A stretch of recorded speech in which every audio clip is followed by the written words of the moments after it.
Hello there guys, what is going on? Son of Chelsea back here again for another episode of In Case You Missed It. Today we're going to be talking about Ben Chilwell and Chelsea's pursuit of the left back and Chelsea's upcoming fixtures in the Premier League and the FA Cup. But before we get into any of that, I want to ask you guys, if you haven't already, hit that subscribe button and a notification bell so you never miss an upload. Also, hit that like button if you're enjoying the content because it helps out the videos as well. So let's firstly talk about Ben Chilwell. Timo Werner, we know he's agreed to move to Stamford Bridge. When that deal is officially announced, I'm not entirely sure. It very much is the case of both Chelsea and Leipzig deciding when is best to announce it. So that could be in a couple of days. It could be in a couple of weeks. We just don't know. But now looking at Ben Chilwell, who is Chelsea and Lampard's first choice target at left back this summer. The Guardian reporting here from Jacob Steinberg and Fabrizio Romano that Chelsea have stepped up their interest in Ben Chilwell, but Leicester want at least 60 million. It is understood Chelsea have started talks with Leicester.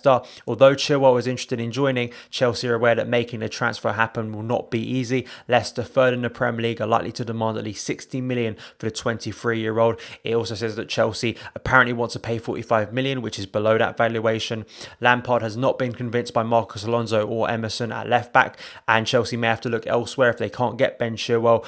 Nicolas Tagliafico at 22.4 million is an alternative. We know Leicester are going to be tough negotiators, but I think what's so impressive is how fast moving Chelsea are now on transfers. They're trying to get these first choice targets as swiftly as possible, which is really impressive, and I think it shows you how serious Chelsea are going to be. And I spoke about that in yesterday's video, and Chilwell is another sign of that.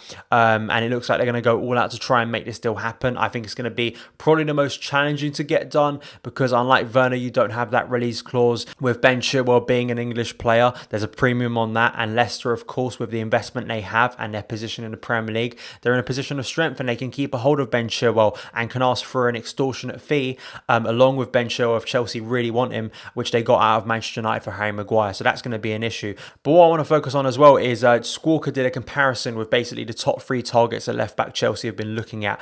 Ben Chilwell, Nicolas Tagliafico and Alex Telles. So here is the comparison that they made. Firstly, between Ben Chilwell and Tagliafico. Tagliafico edges out Chilwell in tackles made, interceptions, ball recoveries, open play, expected assists. But when you look at Chilwell versus Telles, it's a little closer in comparison there. But you have to also take into account with Ben Chilwell his Premier League experience. So the bedding in period to a new league wouldn't be there like it would for Alex Telles and Nicolas Tagliafico. You know, Ben Chilwell is accustomed to the pace of the Premier League, the intensity of it, which is a plus. And also high evaluation, yes, but you know, he is a younger player who could last you longer. You know, if he turns out to be an amazing left back, that could suit Chelsea for the next 6 to 7 years in that position, which is massive. So that is why probably the fee is a lot higher than, of course, for Tagliafico and for Alex Telles. And also to back up Ben Chilwell and to back up why Chelsea are so interested in him and why they rate him so highly, especially Frank Lampard, Michael Cox, who wrote The Mixer, a brilliant book on the evolution of Premier League tactics and also zonal marking, which I suggest you go and read as well. Also, go and read his pieces in The Athletic because they're really insightful in terms of tactics and stats.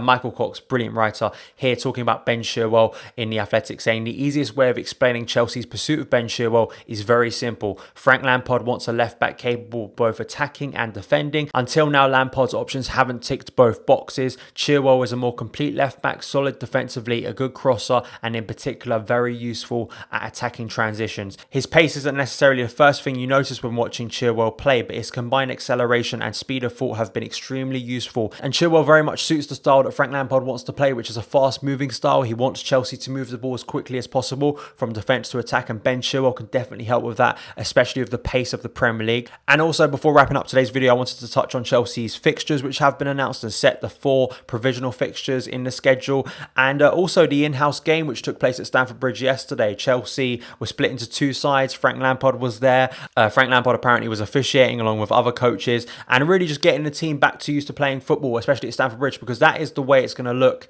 in a couple of weeks when we do play Manchester City. And for the remaining home fixtures, it's going to be strange. It's something we're going to have to get used to, but that's the way it's going to be for at least the foreseeable future. The way football is going to be played without any fans in the stadium. Loftus-CHEEK apparently scored a goal. You can see pictures of Christian Pulisic, Willian, Tammy Abraham, Mason Mount. So it's good to see them back on the football pitch. And as you can see from the graphic on the screen now, these are the fixtures. So we start off with Aston Villa. on Sunday the 21st of June at 4:30 p.m. at Villa Park in the Premier League. And then only a couple days later on Thursday the 25th of June at 8:15 p.m. we're at home to Manchester City. And then Sunday the 28th of June away to Leicester City in the FA Cup quarter-final. And then lastly West Ham United Wednesday the 1st of July at 8:15 p.m. away. And that of course is in the Premier League as well. I think the thing that shocked me really was the intensity and the level of games that are going to be played in a short amount of time. We know now the Premier League have confirmed you can have more subs, so 5 subs, the 5-sub rule, which I think is going to be essential for most clubs. It's probably going to benefit the bigger clubs most, and I think it's going to help Frank Lampard reintegrate some of the players getting back to fitness, which I think is good.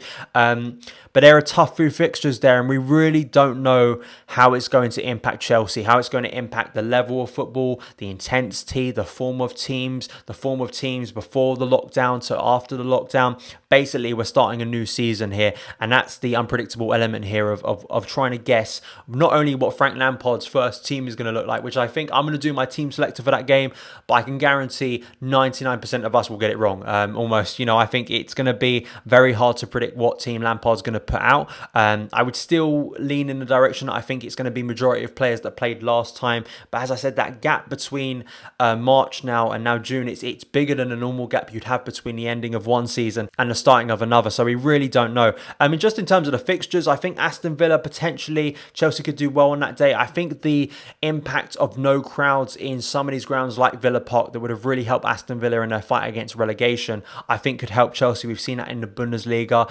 Chelsea could go out there and play their game, not impacted by a very loud crowd at Villa Park. Manchester City, I mean, I think they lost, didn't they, last time to Man United in the Premier League, so their form could be quite erratic. Chelsea have played well in the big games this year, but at home we haven't been as good as away, but we're going to need to play well to get closer to Champions League qualification. Leicester City, that's going to be a really tough game. Of course, I'm sure Ben Chilwell will be the focus of that game in the quarterfinal of the FA Cup. 2 games against Leicester, very intense, very erratic, end-to-end football. I'm sure that'll be the same there. And finally, West Ham United, they'll be still, I think, battling relegation. I think if their form continues to slump, they'll be worried about that, and Chelsea need to get them back after losing that game at home to Stamford Bridge in November, and hopefully will be in good form then. Aston Villa and West Ham are must-wins for me. Chelsea have to put points on the board and simply have to win those games, which they've struggled to in recent times, especially in terms of consistency, not winning back-to-back Premier League games. We're going to need to do that. Whether we can do that straight away with Villa and Man City,